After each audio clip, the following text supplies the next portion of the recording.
Welcome to The Explainer. Today, we're diving into a really fascinating dynamic unfolding at the most valuable company in the world. Recently, a very poignant warning came from a loyal 40-year Apple fan, and they hit the nail on the head, pointing out that Apple is currently walking a highly precarious tightrope.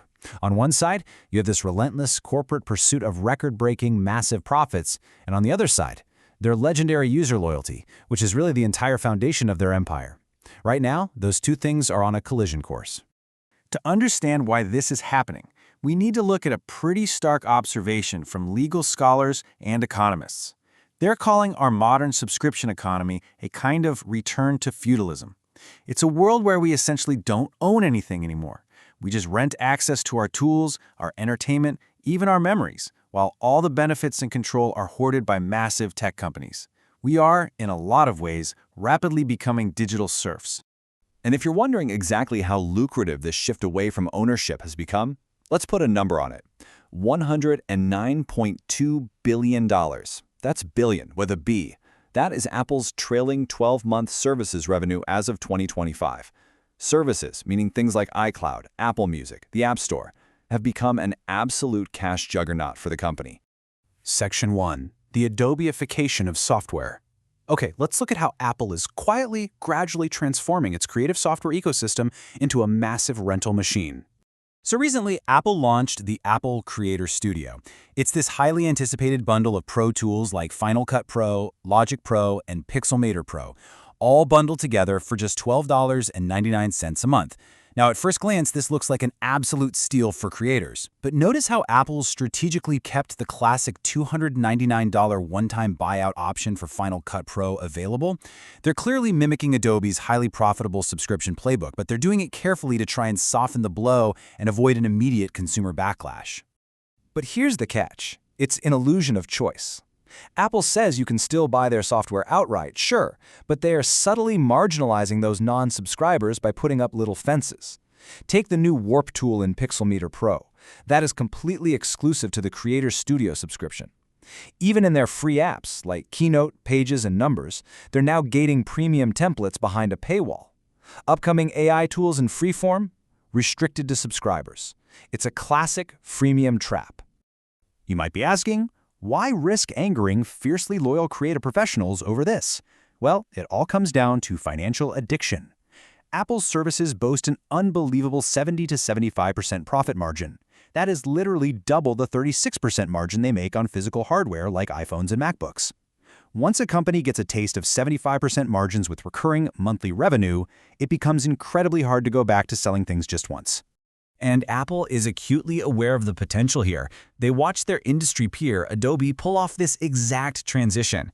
After Adobe forced its users into the mandatory Creative Cloud subscription model, their revenue didn't just grow, it surged more than 5 times over, hitting over $21 billion by 2024. Apple sees that 5x multiplier and absolutely wants to replicate it across its own ecosystem. Section 2. The thrilling hardware retreat. So, the crucial point we have to ask is if renting out digital tools generates such astronomical margins, why did Apple suddenly back down from renting out their actual physical iPhones?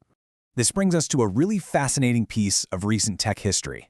Back in 2022, Apple proposed a secretive plan for a true iPhone hardware subscription. Not just an installment plan where you eventually own it, but a genuine rental where you pay a monthly fee forever to always have the latest phone. But things didn't go as planned. The project faced technical delays in 2023 within the Apple Pay team. By early 2024, it hit intense regulatory scrutiny, and by late 2024, the hardware subscription project was officially dead and the team was dissolved. It really makes you wonder, doesn't it? Why would a company so incredibly hungry for recurring subscription revenue just walk away from what could have been the ultimate golden goose? The answer lies in the harsh realities of the physical market. First off, Apple was terrified of the Consumer Financial Protection Bureau.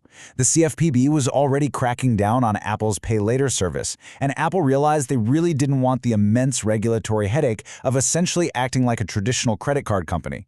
But even more importantly, they realized the risk to their brand. Think about it. If a user misses a $12 payment and gets locked out of a piece of software, they're annoyed. But if they get locked out of their physical iPhone, their absolute lifeline to the world, they will hate the company forever. Apple just wasn't willing to destroy its legendary 90% brand loyalty for this. Section 3. Subscription fatigue and limits.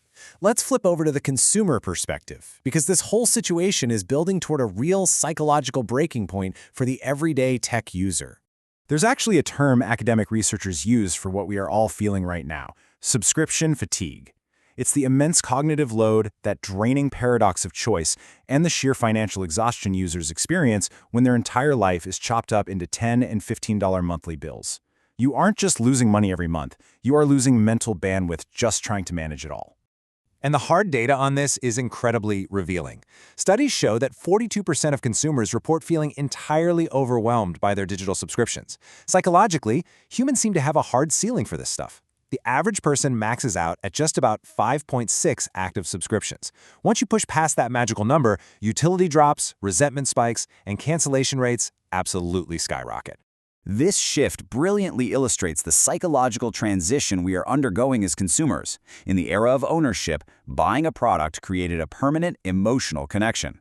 You felt high loyalty because the tool was yours. You owned it. Now, in the era of renting, users just have temporary access. It requires high cognitive load to manage, and most dangerously for brands, it leaves the consumer feeling exploited rather than empowered. Behavioral scientists point to a concept called loss aversion to explain why we don't all just cancel everything right now. Tech giants rely heavily on digital asset lock-in. Users aren't staying subscribed to all these services because they are overwhelmingly satisfied or delighted. They stay subscribed because they are terrified of losing their data, their photos, their project files, their digital status. That isn't a healthy consumer relationship. That's a hostage situation. Section 4. The digital landlord's cost. Let's bring this explainer home by looking at the ultimate, long-term cost Apple faces if it fully embraces this role of being a digital landlord. To understand Apple's desperation here, you just have to look at their growth engine. Between 2021 and 2025, Apple's hardware product sales grew by a measly 3.2%. The smartphone market has matured, and people are just keeping their phones longer. But in that exact same time frame, their services revenue surged by 59.5%. Wall Street demands endless growth, and right now, collecting the digital rent is the only thing providing it. So Apple is currently walking that perilous tightrope we talked about at the start. On one hand, they're heavily pushing Apple Intelligence AI features to try and force a massive new hardware upgrade supercycle. But on the other hand, they're using that $12.99 Creator Studio to quietly test exactly how far they can push software subscription limits before users finally rebel. By fencing off advanced features, they are deeply risking the alienation of their most loyal traditional buyout users. Which leaves us with this final provocative thought. Apple's incredible 90% retention rate is built on the convenience of their walled garden. But if competitors successfully use advanced AI and highly integrated alternatives, like the Google One ecosystem, to break down those walls, will Apple users stay out of deep brand loyalty? Or will that behavioral inertia reverse, causing them to flee simply because the digital rent has become far too high? It's a question that's going to define the next decade of technology. Thank you so much for joining me for this explainer, and I'll catch you next time.